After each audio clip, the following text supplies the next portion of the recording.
It's a tough market out there trying to sell your home. But despite what you may think, it doesn't have to cost you an arm and a leg to polish up your house when you're ready to sell it. KMBC9's Martin Augustine is live with 9 simple things you can do. Martin? Laura, this 9 simple things we're talking about, not just a catchphrase, they really are 9 simple things. And the Posset family that lives in this lovely home here in Kansas City, well, they've done that. The first thing they've done is they've spiffed up the exterior of their home. They've taken care of the lawn, taken very close attention to the lawn when there's not snow on it. They've taken care of the landscaping. They keep the bushes trimmed. They keep the front steps all swept off. And they've even added some decorative plants, all to make a good first impression. It's an issue we're going to come back to. Secondly, you should add some exterior lights. It's not a big expense. In the case of the Possets, they already have a nice big exterior light here. Well, why do you want that? Well, more often than not, somebody who might want to buy your house is going to drive by at night to check it out. You want your house to look good.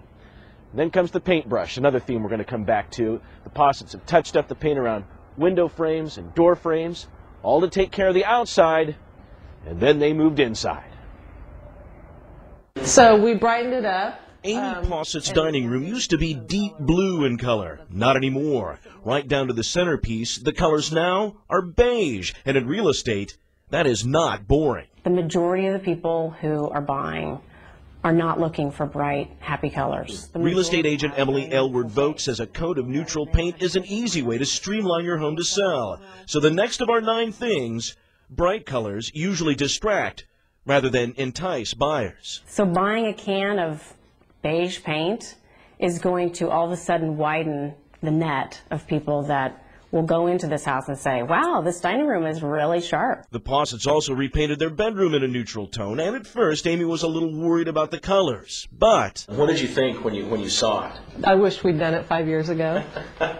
so what else did Amy do? Well, just look at her kitchen. Neat and clean, just like everywhere else in the house. And this is next on our list of 9. She and her family have decluttered, picked up, tidied, in selling a home that makes a huge difference. One place you might not be thinking about when it comes to decluttering your house is your refrigerator.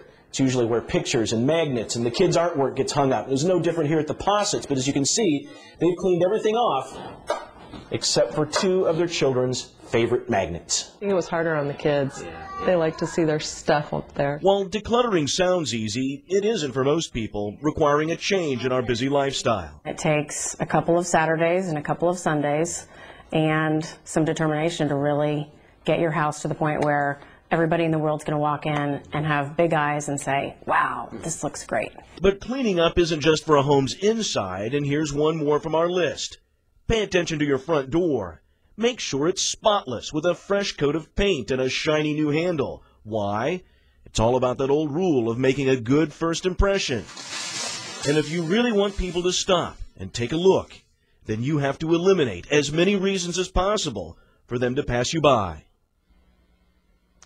We're inside the Posset family home now to give you a look at the wonderful work that they've done in here, getting everything spiffed up for the real estate market. Now we have 3 more tips for you, and all of these tips, for the most part, are easy on your wallet. They are going to cost you a little elbow grease, though. First of all, you need to deep clean the house. Get down there and scrub everything. You need to get all the dirt and grime out of there, and once you do that, you got to stay on top of it.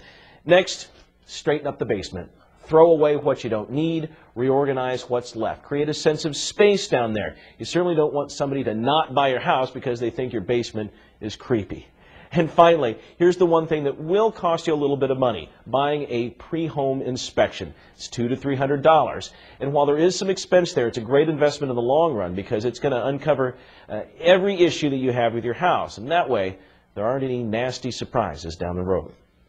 Reporting live, Martin Augustine, KMBC 9 News. No creepy basements, no nasty surprises. Of course, there are many more things you can do to prepare your home for the market. For a list of what we've shown you tonight and other tips as well, go to our website, KMBC.com, click on Newsline.